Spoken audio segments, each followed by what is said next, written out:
저는 오늘 황폐함에서 회복으로라는 제목으로 하나님 말씀 증거하겠습니다. 하나님을 경외하는 성도라면 누구나 하나님과 친밀한 관계를 맺고 싶어 합니다. 하지만 이 하나님과의 친밀함은 우리 눈으로 확인할 수가 없지요. 그렇다면 지금 나는 하나님과 얼마나 친밀한 관계를 맺고 있는가? 이것을 어떻게 알 수 있을까요? 지난주에 말씀드린 것처럼 오늘을 살아가는 우리 자신의 모습을 보면 알 수가 있습니다. 하나님과 친밀한 사람은 어떠할까요? 자연스럽게 삶의 열매가 아름답습니다. 반대로 하나님과 친밀하지 못한 사람은 로마서 1장에 기록되어진 온갖 죄악을 저지르게 됩니다. 이미 그 모습 자체가 하나님의 심판 아래 있다는 것을 보여준다. 제가 이렇게 말씀을 드렸습니다. 벨사살 왕을 살폈죠. 그 벨사살 왕은 어떠했습니까? 잔치 자리에서 예루살렘 성전에 있던 그릇을 가져오게 했어요. 그리고 그 그릇에 술을 따라 마셨지요. 하지만 벨사살이 마신 것은 술이 아니라 하나님의 진노였습니다. 성전에서 귀하게 사용되는 그 기물을 꺼내다가 술을 따라 마신다는 것 자체가 이미 지금 벨사살에게 하나님의 심판이 임했다는 증거였어요. 성경은 말씀합니다. 불의를 행하는 자는 그대로 불의를 행하고 더러운 자는 그대로 더럽고 의로운 자는 그대로 의를 행하고 거룩한 자는 그대로 거룩하게 하라. 주님 오실 때가 다 되면 더 이상 회개할 수도 없고 이 죄악의 상태가 고정된다라는 거예요. 우리가 살폈지만 하나님의 사람 다니엘은 달랐습니다. 생명의 위협 속에서도 어떻게 했지요? 창문을 열고 하루 3번씩 평상시에 하던 대로 하나님께 기도를 드렸지요. 하나님을 경외하는 삶을 살았습니다. 이 모습 자체가 다니엘이 하나님의 은총 아래 살아가고 있다 증거였다. 이런 말씀을 드렸어요. 사랑하는 성도 여러분, 우리의 모습이 벨사살이 아니라 다니엘 같기를 축원합니다. 하나님의 날개 아래에 거하면서 하나님과 친밀한 교제를 누리면서 아름다운 열매를 가득 맺는 저와 여러분 되시기를 주님의 이름으로 축원합니다. 오늘 본문은 시간이 지나서 이 페르시아 제국 다리오 왕 때에 일어났던 일을 우리에게 소개하고 있어요. 앞서 말씀드렸던 벨사살은 바벨론 제국의 마지막 왕이었습니다. 이 벨사살 그리고 바벨론 제국은 하나님의 심판을 받아서 망했어요. 이제 역사의 무대는 바벨론 제국에서 페르시아 제국으로 넘어가게 됩니다. 이 페르시아 제국 때 다리오 왕이 통치를 했는데 이 다니엘은 믿음을 지키다가 사자굴에 던져진 적이 있습니다. 우리가 그에 대한 말씀도 나눴죠. 그 이후로 시간이 지나서 다니엘이 하나님과 깊은 교제를 나누던 중에 일어났던 일을 우리에게 소개합니다. 어떤 일이 있었는가? 다니엘은 책을 통해서 놀라운 하나님의 비밀을 깨닫게 됩니다. 자, 지금 이 다니엘이 하나님의 비밀을 깨닫게 되는데 이 다니엘서 9장의 배경이 어떠한가 제가 잠깐 설명을 드릴게요. 지금 이스라엘 백성들이 포로로 잡혀왔습니다. 그런데 여전히 포로 생활 중입니다. 시간이 어느 정도 지났냐면 포로로 잡혀온 지 66년이 지났어요. 처음에는 1, 2년 안에 돌아갈 걸로 생각을 했어요. 하지만 시간이 얼마나 지났다고요? 66년이 지났습니다. 참으로 오랜 세월이 지났어요. 우리나라도 80년 전에 일제 식민 지배를 35년 동안 받았죠. 이 초등학생 때 일제가 통치를 했으면 언제 해방된 거냐? 50이 다 돼서 해방이 되는 거예요. 여러분, 이 35년이라는 세월이 참으로 긴 세월입니다. 당시에 많은 독립운동가들이 계셨어요. 특별히 나라를 위해서 생명을 바친 사람을 의사라고 합니다. 윤봉길 의사, 안중근 의사, 이제 이런 분들이 우리나라의 독립을 위해서 애쓰셨어요.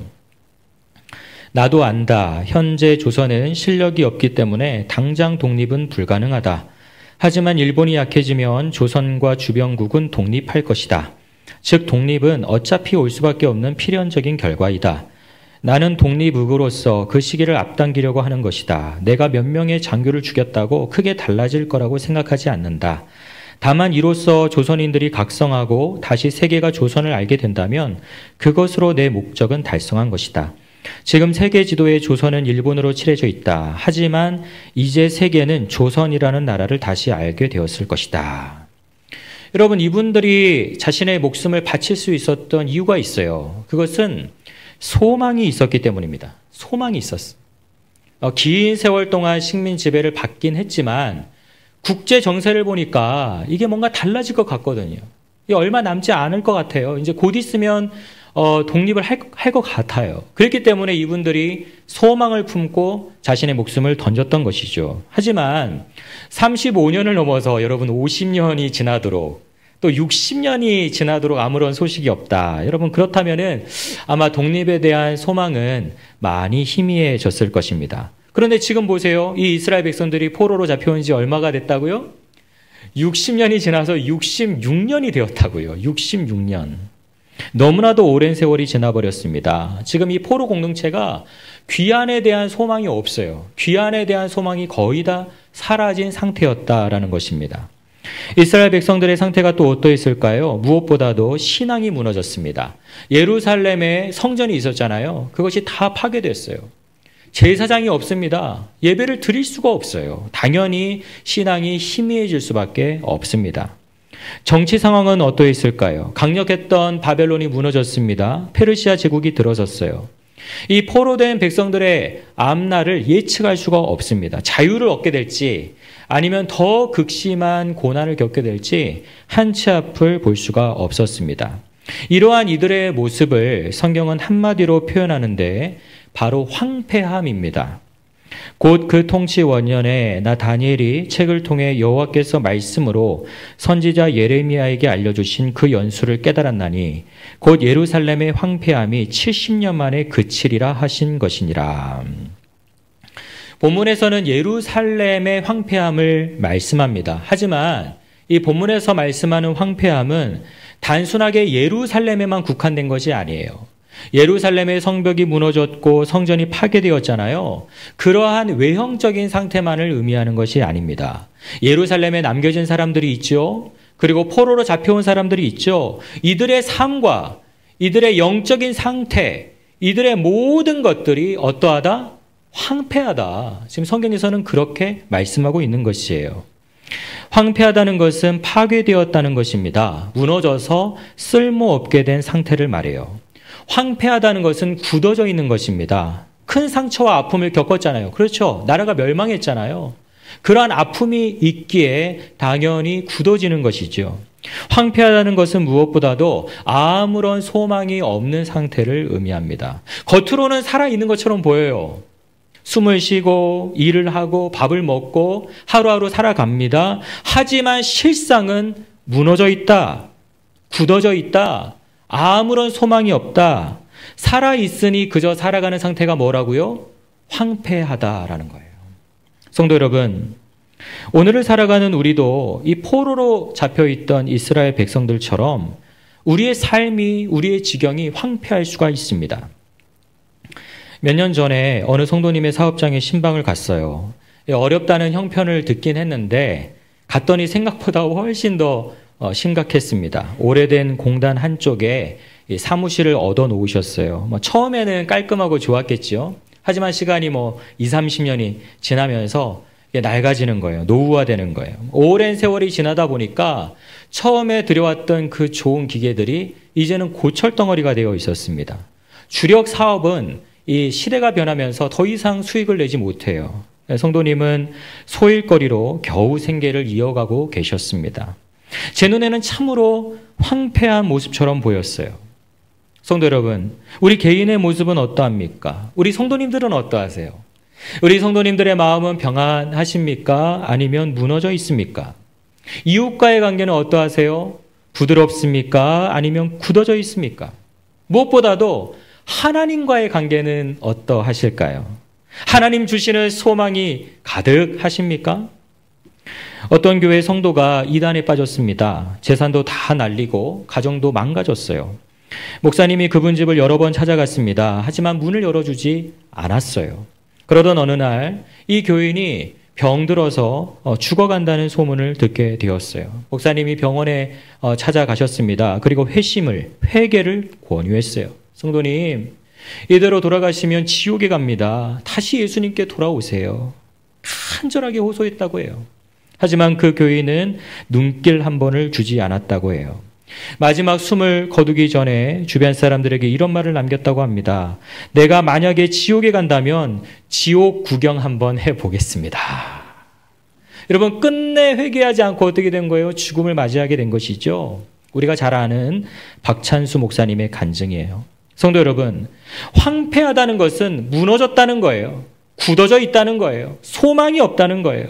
지옥으로 달려가면서도 그 마음의 굳어짐을 풀지 않죠. 여러분, 이것이 황폐함의 무서움입니다. 우리 성도님, 여러분들의 가정은 어떠하실까요? 여러분, 부부간의 대화가 있으십니까? 쇼윈도 부부라고 하죠. 대화가 없는 가정이 참 많습니다. 황폐한 가정이죠. 왜 대화를 하지 않을까요? 관계가 무너졌기 때문이에요. 굳어졌기 때문이에요. 서로에 대한 기대가 없어요. 좀 풀면 되는데, 그 원통함을 풀면 되는데 그게 안 되는 겁니다. 한마디만 건네면 되는데 그게 안 되는 거예요. 여러분, 황폐한 상태의 가정에서는 아무런 생명도 자라날 수가 없어요. 우리가 속한 교회는 어떠합니까? 오늘날 황폐화된 교회가 너무나도 많습니다. 황폐화된 교회의 특징이 있는데 그 특징 중에 하나는 조용하다라는 겁니다. 설교 시간은 당연히 조용해야죠.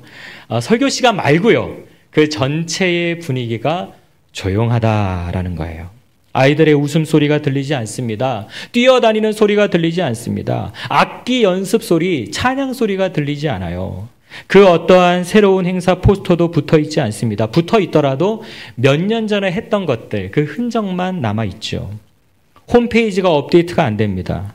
새 가족이 언제 왔는지 기억이 나질 않아요. 뭔가 새로운 소망을 이야기하잖아요. 그러면 냉소적입니다. 아, 그거 이미 예전에 했던 거야. 그거 해도 안 돼.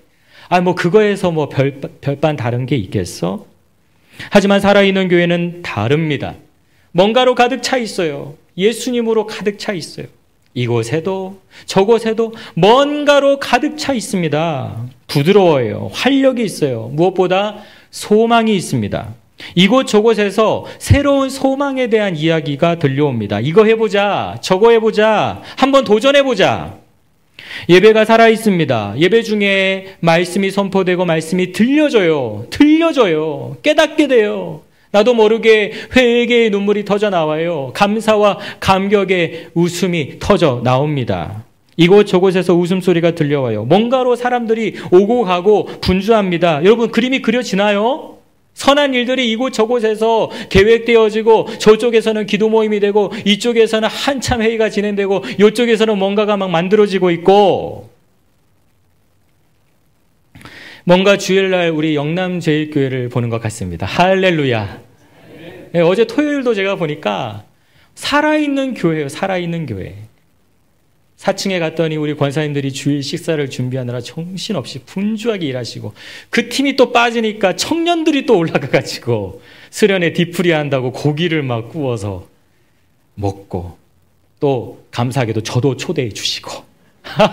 할렐루야. 교회 이곳저곳에서 막 살아나는 거예요. 웃음소리가 있고 아이들이 뛰어다니고 또 2층에서는 악기 소리가, 찬양 소리가 들려나고, 우리 하나님 아버지는 성령 안에서 자유롭게 하나님의 임재가 있는 예배를 드리고 뜨거운 사랑의 교제를 나누고 선교적 사명을 감당하는 교회를 기뻐하시는 줄 믿습니다. 여러분, 지상에 있는 교회들, 지역 교회들이 이렇게 살아 움직이는 교회가 되기를 우리 하나님은 간절히 원하신다라는 거예요. 저는 지난번에 몽골에 비전 트립을 다녀왔습니다. 오랜만에 제가 다녀왔기 때문에 종종 몽골 얘기를 하더라도 이해해 주시기를 부탁드려요. 이 몽골은 6개월은 여름, 6개월은 겨울이래요. 그러니까 겨울 동안에는 뭔가를 할 수가 없답니다. 그래서 시설을 정비하고 이런 모든 일들을 이 6개월 여름 동안에 다 한대요. 갔더니 도심이 다 공사판이에요. 막 도로를 갈아엎고 막 이것저것 가는 곳마다 공사 현장입니다. 인상 깊었던 것이 도시에 화력발전소가 4개가 있었어요. 도시에. 높은 곳에 올라갔더니 여기도 화력발전소가 있고 저기에도 화력발전소가 있어요. 장점이 있습니다. 장점이 뭐냐? 선교사님 말씀을 들어보니까 겨울 내내 써도 풀로 돌려도 한 달에 난방비가 4만 원이래요. 자기가 몽골에 와서 너무 좋다고 그냥 24시간 겨울에는 난방을 튼다고 합니다. 그런데 여러분, 이 대구에 화력발전소가 있다고 생각해 보세요. 여러분 얼마나 공기질도 안 좋고 힘들겠습니까? 그 몽골은 환경이 굉장히 열악해요. 근데 그렇게 열악한 상황임에도 얼굴이 밝더라고요. 가는 곳마다 친절하게 환대해 주시더라고요. 그리고 아이들도 많이 낳고 잘 살아갑니다. 반면에 우리나라는 어떠합니까? 훨씬 더 잘 살죠. 우리나라 출산율이 24년 기준으로 0.75명이었어요. 여러분, 나라가 유지되려면 2명이 돼야 된답니다. 그런 면에서는 저도 죄인이죠. 이런 진리를 몰랐어요, 저도. 0.75명. 여러분, 출산율이 낮은 여러 이유가 있을 겁니다. 저는 가장 큰 이유가 소망이 없기 때문이다, 이런 생각이 들어요. 우리 젊은이들이, 우리 젊은 가정들이 소망이 없어요. 마음이 굳어져 있어요. 소망이 사라져 있어요. 그러니까 자녀를 낳지 않는 것이죠. 여러분, 우리는 온통 황폐해진 세상 한가운데 살아가고 있습니다. 하지만 성도 여러분, 우리 하나님은 모든 것이 망해서 파괴된 자리, 굳어진 자리, 아무 소망이 없는 자리에 처한 우리를 내어버려 두지 않으시는 줄 믿습니다. 우리 하나님 아버지는 우리에게 새로운 길을 열어주시는 좋으신 분인 줄 믿습니다. 영원할 것 같던 바벨론 제국이 드디어 망했어요. 다니엘은 어떻게 생각했냐면, 이 믿음의 선진이 바벨론이 망하면 다시 귀환할 줄 알았어요. 그런데 여러분, 바벨론이 망했는데 포로 해방이 되었습니까? 그렇지 않죠. 다니엘은 언제 이 포로 시대가 끝날지 궁금했습니다. 어느 날 다니엘이 예레미야서를 읽었어요. 예레미야서를 읽다가 놀라운 하나님의 비밀을 깨닫게 됩니다. 지금 중요한 건 깨닫게 돼요. 곧 그 통치 원년에 나 다니엘이 책을 통해 여호와께서 말씀으로 선지자 예레미야에게 알려주신 그 연수를 깨달았나니. 여러분, 다니엘이 이 예레미야 말씀을 몰랐을까요? 알고 있어요. 다니엘이 모르면 누가 합니까? 다니엘은 신실한 신앙인이고 최고위직에 오른 사람이잖아요. 예레미야의 예언을 알고 있어요. 이미 예전부터 알고 있었고 수차례 읽었어요. 그런데 그 전에는 깨닫지 못하다가 지금 읽으면서 어떻게 되었다? 새롭게 깨닫게 되었다라는 거예요. 성도 여러분, 성경을 아는 것이 전부가 아닙니다. 설교를 듣는 것이 전부가 아니에요. 성령님께서 조명해 주셔야 됩니다. 성령님께서 밝히 비추어 주셔야 됩니다. 그래야 성경이 비로소 어떻게 돼요? 비로소 깨달아지는 거예요. 성경이 깨달아지고 설교가 깨달아지고 그 말씀이 스쳐 지나가는 것이 아니라 내 마음 깊이 뿌리내리게 되는 것이지요.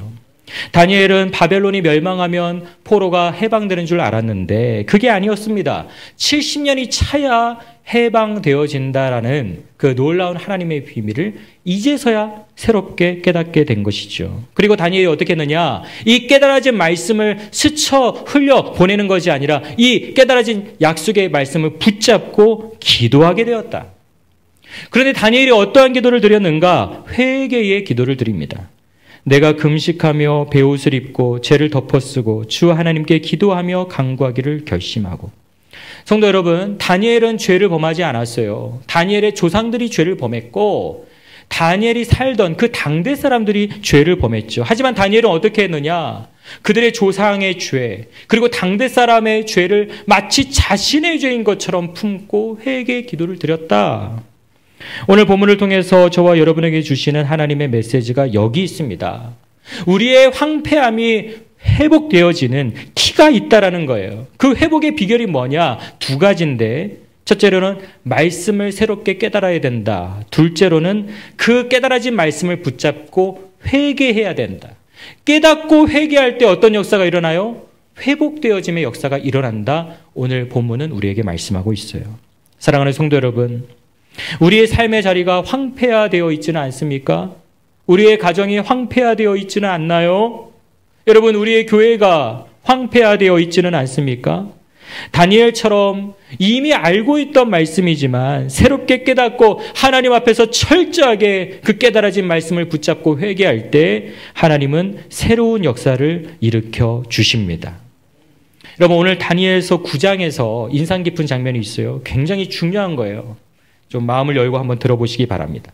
다니엘서 9장 후반부에 보면은 21절부터 보면은 다니엘에게 놀라운 일이 일어나요. 지금 다니엘이 하나님의 말씀을 깨닫고 그걸 붙잡고 회개하잖아요. 그런데 하나님께서는 이 다니엘에게 어떠한 역사를 보여주시느냐? 포로 해방을 뛰어넘어서 이후의 모든 역사를 하나님 보여주시는 거예요. 예수님이 다시 오신다. 그리고 예수님이 죽으심과 예수님의 재림까지 이 역사의 종말까지 하나님이 다 보여주시는 거예요.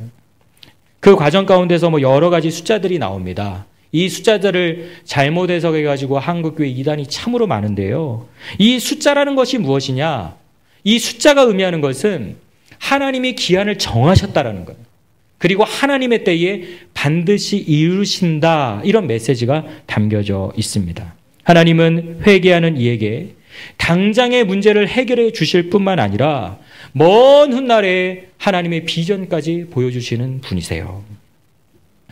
베데스다 연못가에 38년 동안 버려졌던 환자가 있었습니다. 이 사람의 영과 육은 황폐화되어 있었어요.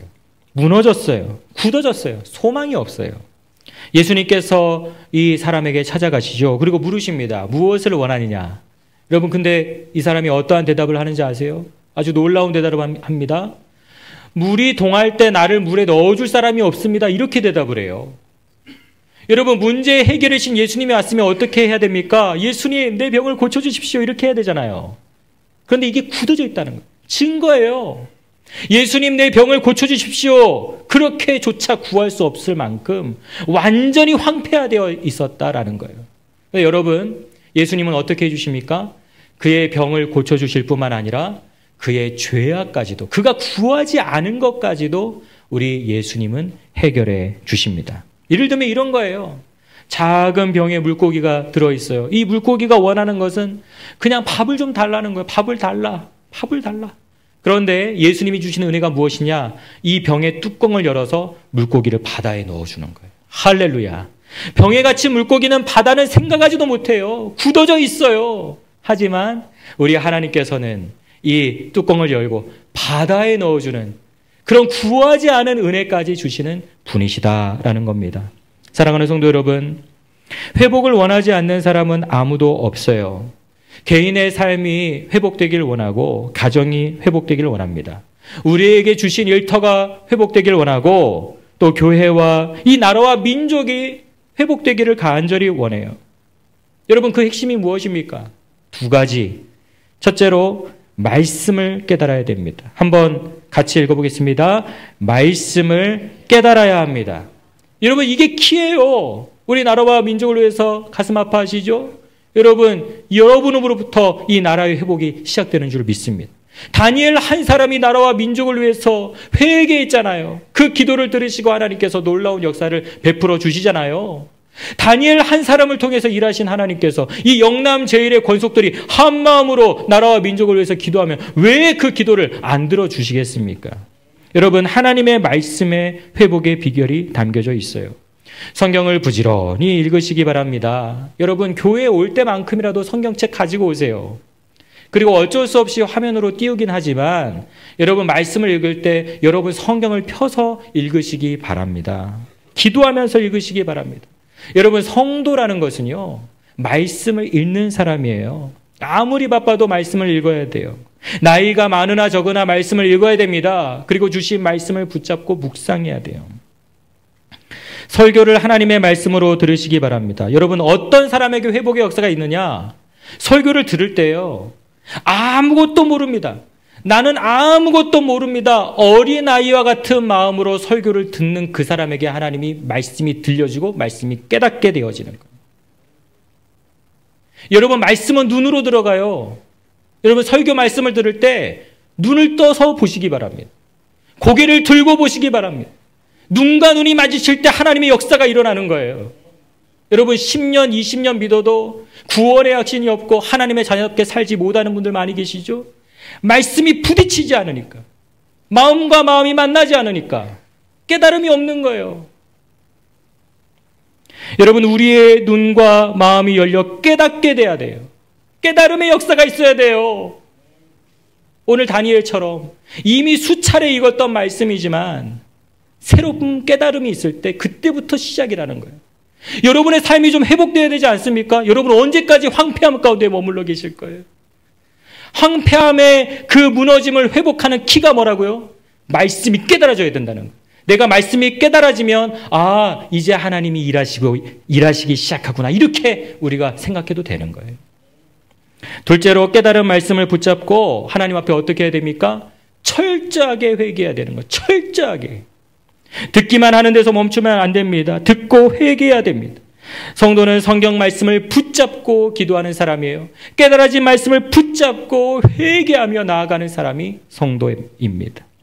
김남조 목사님은 마음지킴이라는 책에서 오랫동안 품어왔던 의문, 그것에 대한 답을 우리에게 소개해요. 목사님이 오랫동안 목회하시는데 한 가지 의문이 있었다는 거예요. 뭐냐? 분명히 예수님을 만난 성도님이에요. 분명히 예수님을 만났어요. 구원의 확신도 있어요. 그런데 어느 정도 시간이 지나면서 뒤로 물러가서 침륜에 빠진 성도님들이 있다라는 거예요. 10년, 20년 열심히 신앙생활을 했는데 어느 순간부터 저 뒤쪽에 앉아있더니 예배 중에 고개를 숙이고 있더니 이제는 교회에 보이지를 않아. 예전에는 열심히 봉사하고 섬겼는데 어느 순간부터 봉사 자리에 보이지가 않고 그리고 그냥 예배만 살짝 드리다가 나가버려요. 도대체 어떻게 이런 일이 있을 수 있을까? 예수님을 만났는데 어떻게 이럴 수가 있지? 의문이 오랫동안 있었대요. 침륜이라는 것은 깊이 빠져서 헤어나오지 못하는 상태를 의미해요. 본인이 여러 가지를 이제 분석을 해봤는데 그 원인이 뭐냐? 현재적 은혜의 문제라는 거예요. 많은 성도님들이 예전에 예수님 만났으니까 그게 끝이라고 생각한다라는 거예요. 그게 아니다라는 것입니다. 한 번의 회심으로 끝나는 것이 아니라 그 회심을 날마다 보존해야 된다. 그 회심이 날마다 우리의 삶에 갱신되어져야 된다라는 거예요. 20년 전에 만났던 예수님이 아니라 지금 살아계신 예수님. 주님, 나는 죄인입니다. 예수님은 나의 구세주입니다. 이러한 고백이 매주마다 있어지지 않으면 자연스럽게 침륜에 빠질 수밖에 없다. 이렇게 말씀을 해 주셨어요. 사랑하는 성도 여러분, 저는 예수님을 만난 여러분들이 침륜에 빠지지 않기를 원합니다. 황폐해지지 않기를 원해요. 우리 영남제일교회가 굳어지고 뒤로 물러서는 교회 되어지지 않기를 간절히 바랍니다. 그 키는 말씀과 기도예요. 하나님의 말씀이 깨달아지고 하나님의 주신 말씀을 붙잡고 철저하게 회개하고 날마다 주님 앞에 나의 부족함을 아뢰고 주여 나를 불쌍히 여기소서. 하나님의 아들 예수님, 나를 불쌍히 여기소서. 나는 죄인입니다. 내 뜻대로 하려고 했던 나의 이 못된 죄악을 용서하여 주옵소서. 예수 믿는다는 것은 나의 주인이 바뀌는 거예요. 나에서 예수님으로 주인이 바뀌는 겁니다. 예수를 믿는다는 것은. 그런데 그것은 한 번으로 되어지는 게 아니에요. 날마다 나의 마음의 보좌에 혹시 내가 앉아있고 있지는 않은지를 돌아보는 거예요. 주님, 내 마음의 보좌에 주님을 모십니다. 내 뜻대로가 아니라 주님의 뜻대로 나의 삶을 인도하여 주옵소서. 다시 한번 권면드립니다. 날마다 말씀 앞에 자신을 돌아보시는 우리 성도님들 되시기를 축원합니다. 그리고 그때마다 우리 성령님의 조명하심이 저와 여러분들에게 있음으로 말미암아 깨달아지는 역사가 있기를 축원합니다. 성령님을 통해서 깨닫게 하신 것을 붙잡고 회개할 때 우리의 모든 황폐함이 다시 새롭게 갱신되어지게 될 줄 믿습니다. 이제 여름 휴가 기간이 다 마무리되고 있어요. 이제 다시 일어서시길 바랍니다. 이제 8월 잘 쉬었죠? 제가 목회 계획적으로 잘 그렇게 해놨어요. 8월은 좀 잘 쉬고 이제 9월부터 달려가요. 근데 어떻게 달려가느냐? 말씀을 우선에 세우고 가는 거예요. 회의가 먼저가 아니고 말씀이라는 거예요. 그래서 9월 3일부터 말씀 사경회 정말 귀한 강사 목사님 제가 모셨습니다. 여러분 그 말씀 사경회를 통해서 우리가 은혜 받고 다시 나아가면 좋겠어요. 우리 영남제일교회가 말씀과 회개 위에 세워져서 하반기에 하나님 주시는 더 큰 은혜 경험하고 하나님께 영광 올려드리기를 주님의 이름으로 축원합니다.